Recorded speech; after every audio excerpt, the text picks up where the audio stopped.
What's up, everybody? Welcome back to the Pack a Day podcast. I'm your host, Andy Herman. You can follow me on Twitter at Andy Herman NFL. It is officially Christian Watson scouting report day, and apparently just in the nick of time, I had multiple people reach out to me on Twitter requesting a Christian Watson film review. I've seen a couple comments about it. We saw a couple mock drafts that came out recently that had Green Bay selecting Christian Watson with their first pick in the first round, pick 22 overall. He's been all over the place, so I feel like the timing is perfect to deep dive into Christian Watson. So what the heck are we waiting for? Let's get started right away. Watson is a redshirt senior out of North Dakota State, 6'4", 208, and will turn 23 in May. So redshirt senior turning 23 in May. Those are usually things you do not correlate with the Packers in the first round. Wide receiver, same thing, right?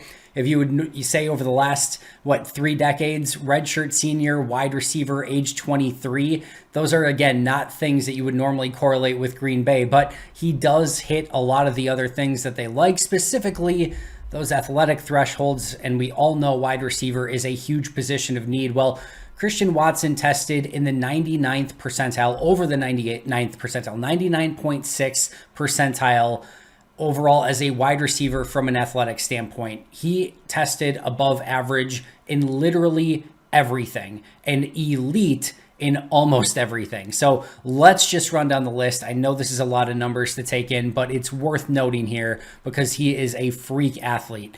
95th percentile height, 6'4", 77th percentile weight, 208 pounds, 87th percentile in the bench press, 90th percentile in the vertical, 99th percentile in the broad jump, 96% in the 40-yard dash, 99th percent in the 10-yard dash, or the 10-yard split of the 40-yard dash, I should say, 72nd percentile in the short shuttle, 63rd percentile in the 3-cone. Just annihilated the testing. And for a minute, it looked like he was going to test out as the most athletic receiver of all the numbers that Kent Lee Platte has in his record. He ended up coming back to earth just a little bit, like a millimeter, but overall, just an absolute freak, 99.6 percentile as an athlete. That gives you an idea of what he is capable of just athletically, right? Now, there's a lot more to get into. We talk about all the time how important it is to become a really well-rounded wide receiver. And when we start digging into exactly what that means, we'll get into his strengths and weaknesses, but we start looking at the production. What was he able to do at North Dakota State? And again, it's worth noting here, this is North Dakota State. And while North Dakota State is a powerhouse program at their level, this is not an FCS school. In fact, Christian Watson never played once, not one game against an FCS opponent. So that is more than worth noting. Now, from a production standpoint, it's interesting, and I think it's we're going to have to break this down in a variety of different ways. So 2021, 43 catches, 800 yards, 7 touchdowns, 15 rushes, 114 yards, and another touchdown. So good numbers, not like explosive numbers, right? You're not looking at 80 plus catches. You're not looking at 1,500 plus yards. You're not looking at 12 plus touchdowns. Really nice numbers, but tempered, right? 2020, 18 catches, 437 yards, and a touchdown. 2019, 34 catches, 732 yards, and 6 touchdowns. And then in 2018, 9 catches, 165 yards. So you look at his best numbers in any season. 43 catches, the most balls that he caught in one year was this year. 800 yards, the most yards he had in a season. 7 touchdowns, the most touchdowns he had in a season. So you start looking at these, and these are very pedestrian numbers in relation to his peers. However, one thing I do want to note, we talked about Jameson Williams yesterday. If you haven't had a chance to look at that video, definitely make sure to do so. But we talked about Jameson Williams only having that 1 year at Alabama, right? Well, he had that 1 year at Alabama and a couple, cups of coffee at Ohio State, just very minimal playing time. Christian Watson played all 4 seasons in some capacity at North Dakota State, but in a offense that's definitely more of a run-based offense. They don't throw the ball a ton. And if you look at both of them, per Pro Football Focus, Watson had 760 total pass snaps in his career, meaning it was a pass play, 760, and he was out for a route. Jameson Williams had 758.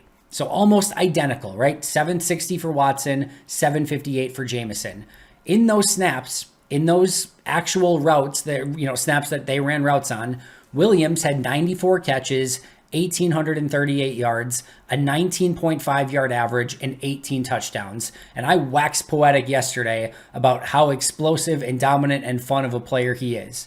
Well, in those same amount of pass attempts, in those same amount of, again, snaps where he was out on a route on the play, Watson had 105 catches, 2,139 yards, 20.4 yards per catch, and 14 touchdowns. So more receptions, more yards, better yards per catch, and slightly less touchdowns, 4 less touchdowns, but still an incredibly explosive player. Now, I posted that on Twitter without any more detail because I figured people would understand. I was just comparing numbers. And of course, everyone immediately jumped in and said, well, Andy, there's a difference between Alabama and North Dakota State, which obviously, of course, there is a difference between an FBS school and freaking Alabama. I totally get that. But it just goes to show from a productivity standpoint, the explosive playmaking ability, the yards per catch, and what he was able to do in those snaps. We talked all about how Jameson Williams showed that in the one season. Well, in the same amount of pass snaps that he went out for a route, he was more productive than Jameson Williams was. So just worth noting. And the other thing I'll note about the statistics here is while, they may not seem super flashy, especially this past season when he was with Trey Lance, you can't say too much about that, but, go back and look at this season. Go back and look at the Missouri State tape. His numbers should have been even better. There were throws that were missed. There were throws that were underthrown, so he had to come back to it. That resulted in either penalties or resulted in him having to come back to the ball and not racing for a touchdown, instead having to make a contested catch. There was a play against Missouri State where he takes, I don't know, maybe like a 50, 60-yard touchdown to the house, and it was called back for an illegal procedure. Like, his numbers should have been better had it not been for quarterbacks and penalties and those sort of things. So, yes, the stats can be a little bit underwhelming, but you have to understand the offense that he was playing in, and you have to understand the quarterback, especially this past year. And overall, I don't have any major concerns with his production and what he did at North Dakota State. So, still a lot of positives to his game, some negatives that we will talk about as well, but let's jump right into those positives. And we talked about the main one already, the pure athletic traits. And again, the 4.36 40 speed at 6'4", 208. He has speed for days, and you will see deep balls where you talk about wanting separation. He has miles of separation on plays. I'm not sure I've seen, a player separate deep with the consistency that Christian Watson did at North Dakota State. Now, you might say, again, Andy, we really have to take this, FBS school, and him playing against FBS opponents and really take everything that he did with a grain of salt, which we'll talk about that in a moment here. But what you always look for when you're looking at a smaller school player, and again, North Dakota State isn't like this. It's not like we're looking at, UW Whitewater here, right? Which is also a very good school, by the way, but it's not like we're looking at a D3 school. We're looking at an FBS school that has had a ton of success. But the first thing that you want to recognize is that they are playing so above and beyond the level of competition when given the opportunity. And that's what Christian Watson did. So yes, it's not going to be the same level, and there will be a significant jump going from FBS to the NFL. But the fact that he was having miles of separation and playing well above his grade makes you believe that he will be able to stick, and he has all those athletic traits that will still carry over to the NFL regardless of what level that he played at. And the other thing I will say in regards to those athletic traits is that everything he does is fast. Now, we've talked about some of these other route runners where they will vary speeds and they will set players up, and that's fantastic. And that's still something that I think Christian Watson can start doing a little bit better job of. But when you are a freak athlete and you have speed for days, if you can run at corners and make them feel uncomfortable and get in and out of your breaks and do double moves and do everything fast, there's a lot of advantages to that as well. So, well, again, I think he can still get a little bit better at maybe throttling down and varying speeds at times. I love how he plays wide receiver. He is constantly on attack mode. He is attacking corners and making them feel uncomfortable and then dictating what he wants to do.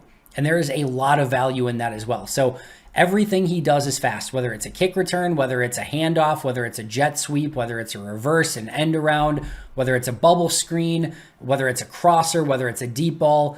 Everything he does is fast.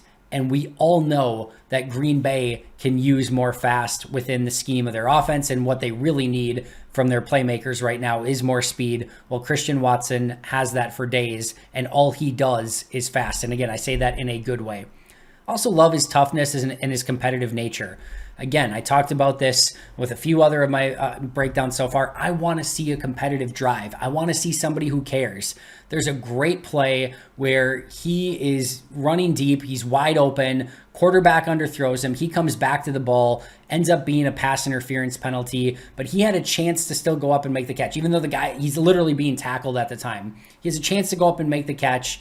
He doesn't come down with it, and he slaps the ground upset that he didn't come up with the catch. Should have been a touchdown from the get-go if the quarterback just gets him the ball. Instead, he has to wait for it, come up. He still gets the pass interference penalty because, again, the corner just absolutely mugged him, literally tackled him before the ball arrived. And he still had a chance to make the catch, and he was mad at himself that he didn't do that. I love that competitive drive. You also see it in his competitiveness and his toughness, just in how he plays the game. You can see his toughness when he works over the middle of the field. He doesn't have any fear working in that area. And again, for a speed receiver, I know he's 6'4", but for a speed guy, you love seeing that toughness. And again, the fact that you can hand the ball off to him, he played some running back. You love the fact that, again, he has a toughness where for a 6'4" guy, you can hand him the ball and he has the strength and toughness to work within that. And there's no fear. There's no, you're not seeing him take a bunch of awful hits or, have a bunch of wear and tear because of it. He has that toughness and he has the physical ability to do those sorts of things without having to worry of like, okay, is this guy taking too many hits? He has enough bulk on his body where you're not overly concerned about that. Another aspect of his game that I love is he has a pretty well-rounded game when it comes to doing a little bit of everything, but specifically as a blocker as well. If you've watched North Dakota State, you know what type of offense they like to run. It is a run-first offense, even though they use a lot of spread concepts and a lot of advanced concepts overall. But they are a run team in nature, which is why he didn't see a ton of targets and a ton of receptions over the course of his career.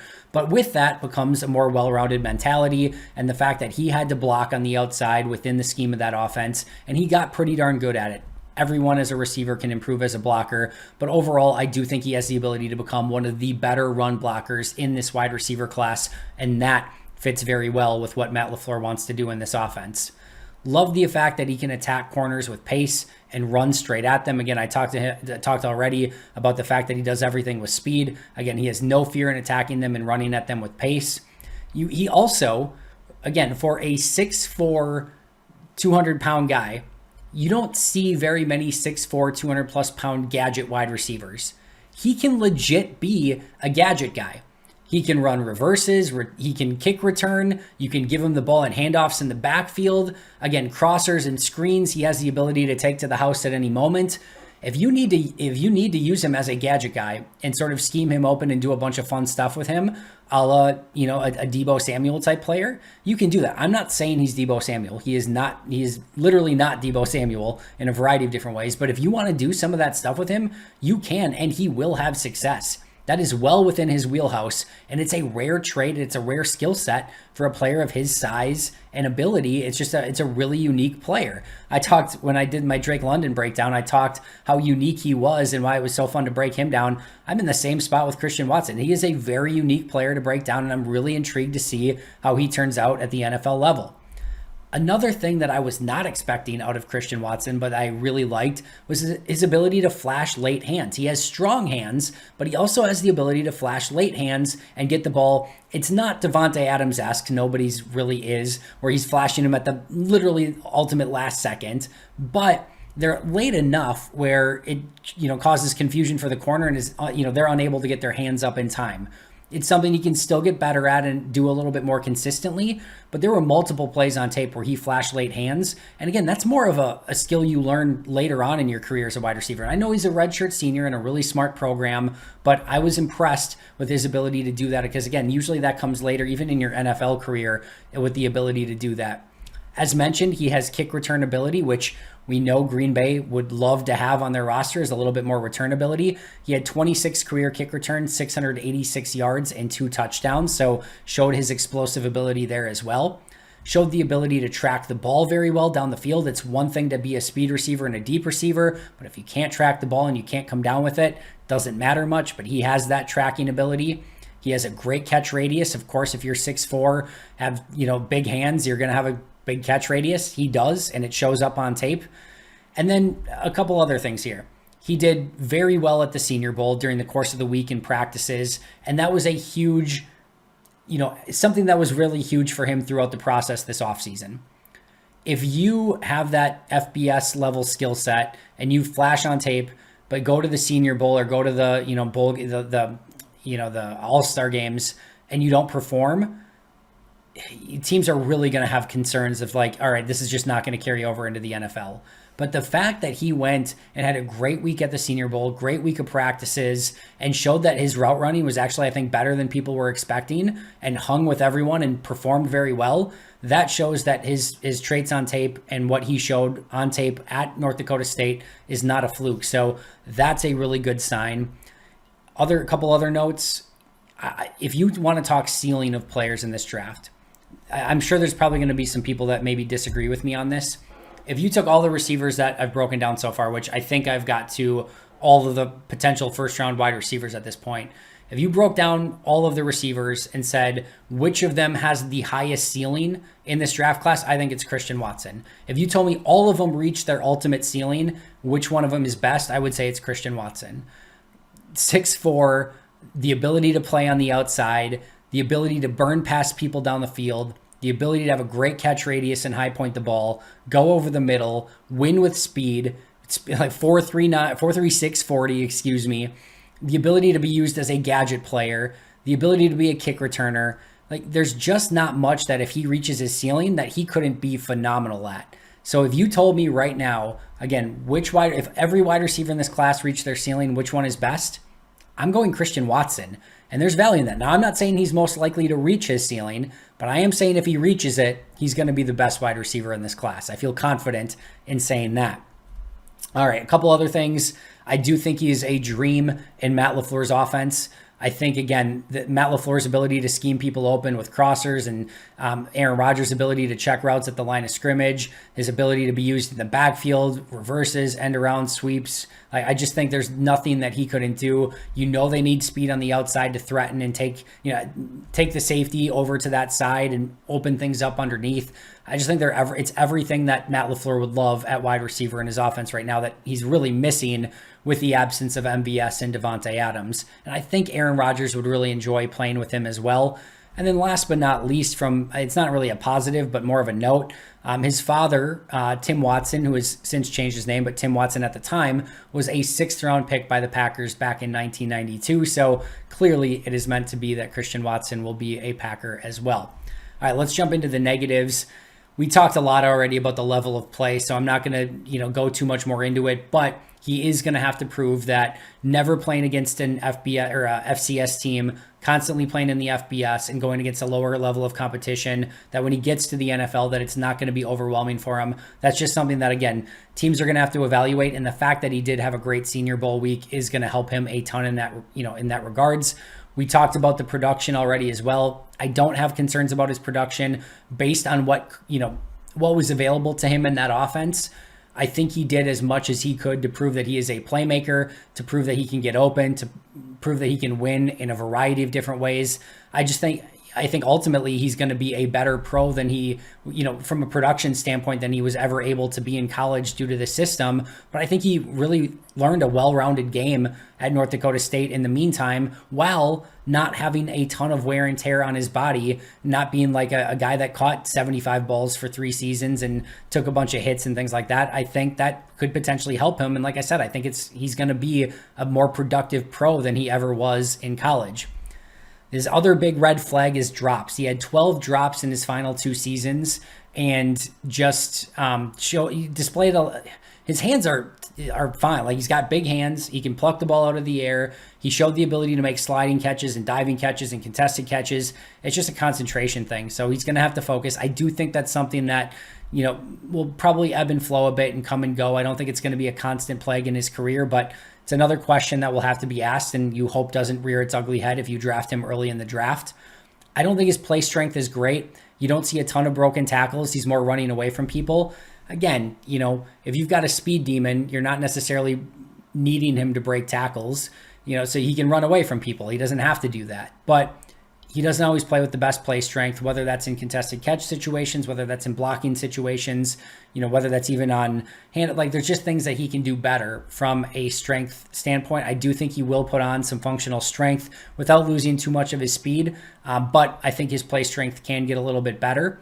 He's going to have to expand his route tree and become a more detailed route runner. Footwork is very choppy at times at the top of the route. He just does a little bit too much. You want to see him be a bit more, a bit less excessive with the choppiness, and you want to see him be a bit more fluid coming out of his breaks and just attack that corner, get out of your breaks, make that 90-degree cut, and get open. His route running wasn't bad. In fact, I probably expected it to be worse, but it can still get better, and I do think that he has a lot to work with right now. But again, something he'll work on. I'm going to say that literally for every wide receiver breakdown. Every wide receiver in this draft class can get better with their releases, have a more diverse route tree, and run better routes. Every single one. Even Chris Olave, it doesn't matter who they are, they can all do it. But you would like to see it get a little bit better as well from Christian Watson. A couple other notes here. He didn't play on special teams outside of kick return, so this is a player that you would have liked to have seen maybe play a bit more on teams. It's somebody who could, even if you draft him in the first round, could have a role on special teams depending on where he fits in at wide receiver. So the fact that he didn't play that is a little bit of a bummer. Then he has had multiple surgeries to repair torn cartilage in his knee and has had some hamstring issues as well. So those are things that, again, the medical staff will have to weigh out ultimately as well. Now, the consensus on Watson is all over the place. So, for example, there's just some of the notes that are out there. Lance Zierlein and Doug Farrar compared him to Dontrell Inman. So if he turns into Dontrell Inman, not a terrible player, but that's not the type of player that you want to spend a first-round pick on. So that's one of the players that he's compared to. Dane Brugler, again, the beast from The Athletic, has him as a round 2 to 3 guy. Daniel Jeremiah has him at player number 45 overall. Meanwhile, Ben Fennell has him as a first or second round guy and compares him to Martavis Bryant without the baggage that Bryant had coming out of school and that plagued him throughout his career in the NFL. So we're also starting to see more and more people put him, move him up into first round area. We start seeing people mocking him to Green Bay at pick 22, pick 28, etc. So again, the consensus on Watson is all over the place. I really like the Martavis Bryant comparison. I think Martavis Bryant had some of that skill set to be able to do stuff behind the line of scrimmage. He didn't do a ton of it, but would take an end around or a reverse from time to time, could take the top off of a defense, could make contested catches, was a red zone threat. I think Watson can do all of that. If you had to sum everything up with Christian Watson in one sentence, I would have a question for you. And that question would be, can he become a complete wide receiver? If you think from a scouting staff standpoint or from a coaching standpoint that he can become a complete outside wide receiver, route running, attention to detail, work on his releases, get better with his hands. If you think he can become, now you might be thinking, Andy, of course, if anyone becomes a complete wide receiver, they're going to be good. What I mean is, can he be a bit more nuanced and a bit more detailed in everything that he does as an outside wide receiver? If you think he can, if you think that's an attainable and likely aspect for what Christian Watson will do in his career, he is by far and away worth pick 22. Clear as day. What I would want to do from a scouting standpoint is bring in my wide receiver coach, bring in my head coach and say, this kid has everything you want. The only question I have is, can he become a consistent outside wide receiver? And if you think he can become that, if you don't see any trait in his tape that makes you believe he can't do that, this is a first-round wide receiver with insane upside. Because here's what I will say. I believe that right away he can come in and be maybe not fourth-year MVS on the outside, but rookie-year MVS on the outside, who was still a threat on the outside and could still hit the deep ball and was, you still had to be aware of. I think he could potentially be better than that on day one, and I think he can be a better long-term deep threat than MVS was. I also believe that he can be a legit gadget guy in your offense that you can hand the ball off to, that can kick return, that you can scheme open, that you can give bubble screens to, that even if he doesn't develop as a full-fledged outside wide receiver in an offense, that he has a lot of value as a gadget guy. So if I told you that you had somebody that had literal or, obvious outside wide receiver deep threat ability that teams were going to have to honor, and gadget ability to do all those other things that Matt LaFleur uses in his offense. And again, even simple concepts where you can, scheme him open on crossers and screens and things like that, and he can make big plays out of it and be a kick returner for you. Even if he doesn't develop as a wide receiver, there is a lot that you can still do with that player. Like that player still has a ton of value in your offense. The question is, how much value? If the answer is no to the question, can he become a complete wide receiver? But the fact remains that he's still a deep threat, still a gadget guy, still a kick returner, and could still be a playmaker in those regards. Is that worth a first round pick? A late first and early second, maybe a little bit more, like maybe more likely, maybe a mid second in that regards. If you don't believe that he can become a true X wide receiver, then yeah, his value diminishes. His value diminishes and he may not be worth a first. If the answer is yes, if your coaching staff looks at him and says, we're going to get him to where he needs to be, and you have to trust your coaching staff, because of course, like every coaching staff is going to say that, right? Like, of course, you see the raw tools and every coach is going to be like, yeah, I can be the one that makes him into a superstar. But you have to have a real conversation and say, is there anything on tape that you're seeing that you're thinking he doesn't have it? Like, he just doesn't have the mindset to do it. He doesn't have the route running chops. He's missing this one thing, hip flexion, the leverage, whatever it may be, balance. Maybe they see something and say, he doesn't got it. He can't do that. And again, even if he can't, a ton of value for a team in what his skill set brings. But again, if the answer is yes, you think he can become a complete wide receiver, you can take him in anywhere you want in the first round, and there's true value there. So I think he's like pick 25, somewhere around there, maybe late first, maybe early second. I really do. And he could go later. Teams may not have the same level of confidence. Again, the age is going to go against him. The level of play that he played at is going to go against him. But I really like that Martavis Bryant comp from Ben Fennell. And the more I watch him, the more I see that, and the more that I like, and the more I think that he will find a way to succeed. Plus, you got a blocker on the outside, fits the scheme. I'm going to say it. Christian Watson is a real potential option in round one for Green Bay. Wouldn't surprise me one bit. That's going to do it for me today. I always appreciate you joining me. I'll be right back here tomorrow with an all-new episode. But until next time, and as always, go Pack Go.